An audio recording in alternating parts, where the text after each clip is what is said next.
Friends, welcome to just English classes. Good evening guys, कैसे आप सभी लोग और कैसी तैयारी हो रही है आपकी।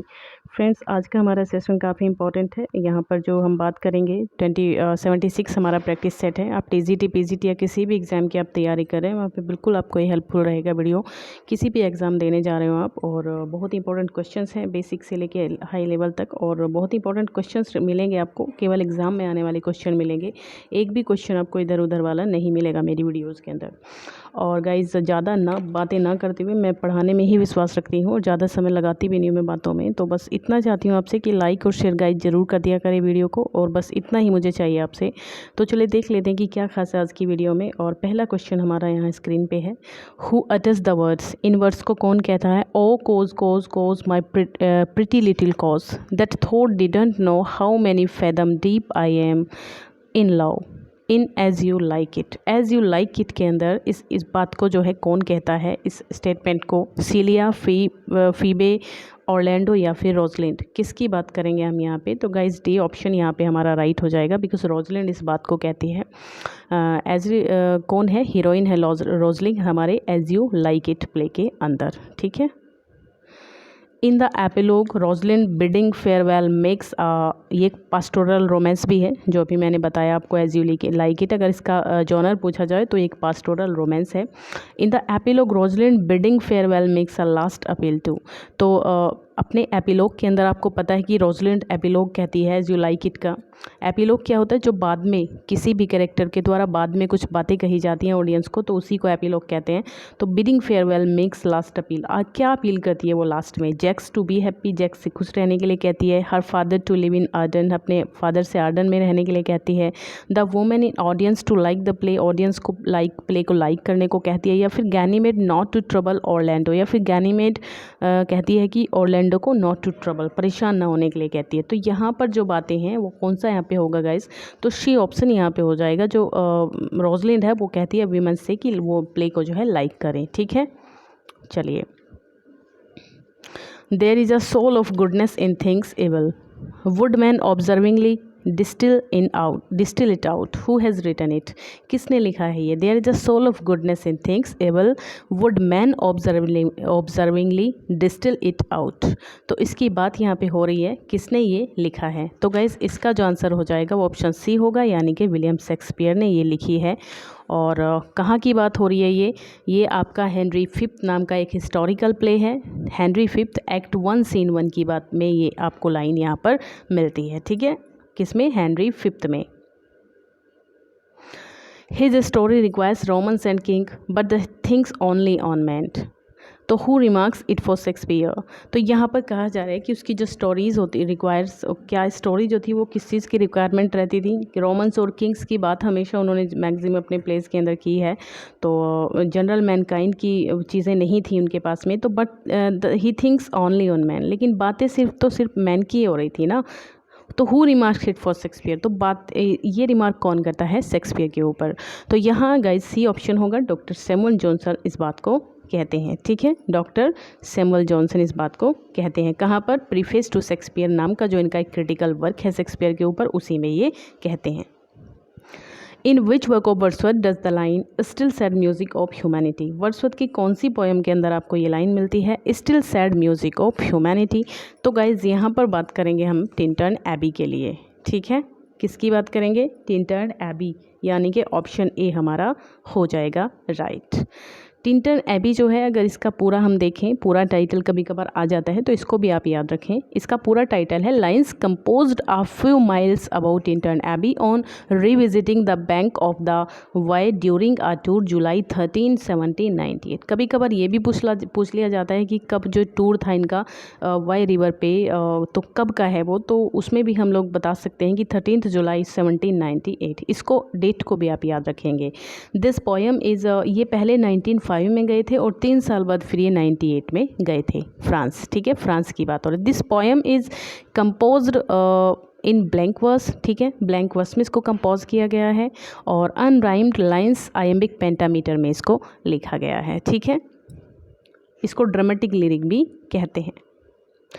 अवर birth is but a slip and a forgetting occur, तो ये लाइन कहाँ पर आती है? अवर birth is but a slip and forgetting, तो इमॉर्टलिटी ऑड की बात हो रही है, इंटीमेशंस ऑफ इमॉर्टलिटी ऑड की बात हो रही है गाइज। यहाँ पर इमॉर्टलिटी ऑड की बात करें तो इसका जो पूरा टाइटल है वो इंटीमेशंस ऑफ इमॉर्टलिटी कहा जाता है, और रिकलेक्शंस ऑफ अर्ली चाइल्डहुड, ये इसका पूरा टाइटल है। तो ये पोएम जो है 1804 में जो इसको लिखा गया था और 1807 में ये पब्लिश हुई थी। ठीक है, 1807 में पब्लिश हुई थी पोएम इन 2 वॉल्यूम्स में।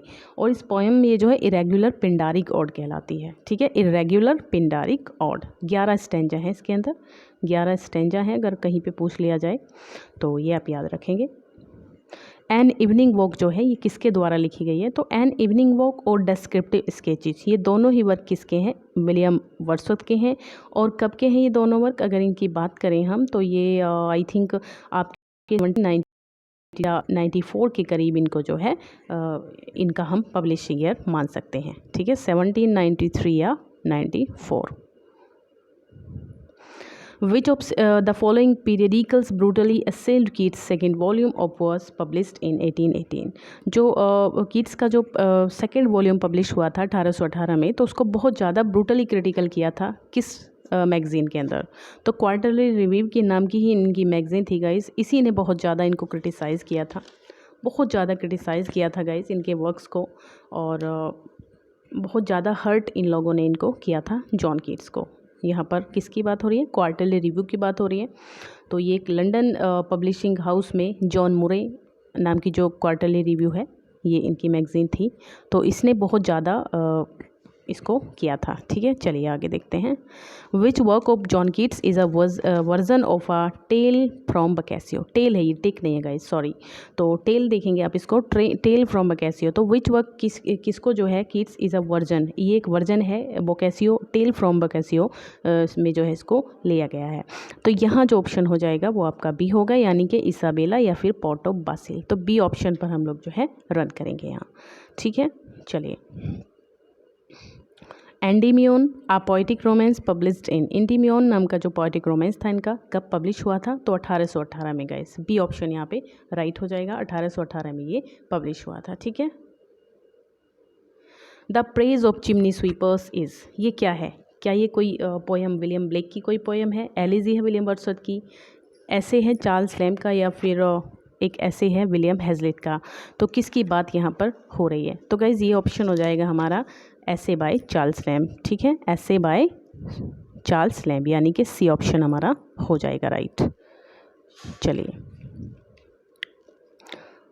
1 सेकेंड। हाँ, तो नेक्स्ट है मीटर इन पोएट्री मीन्स, जो मीटर कहते हैं हम लोग, आयम्बिक, पेंटामीटर, टेट्रामीटर, इन सबको बोलते हैं हम लोग, ट्राईमीटर। तो ये क्या है मीटर, तो स्ट्रेस्ड सिलेबल है, अनस्ट्रेस्ड सिलेबल है, या फिर एक पैटर्न है स्ट्रेस्ड और अनस्ट्रेस्ड का, तो यही हो जाएगा। इसमें दोनों चीज़ें आती हैं, स्ट्रेस्ड और अनस्ट्रेस्ड दोनों।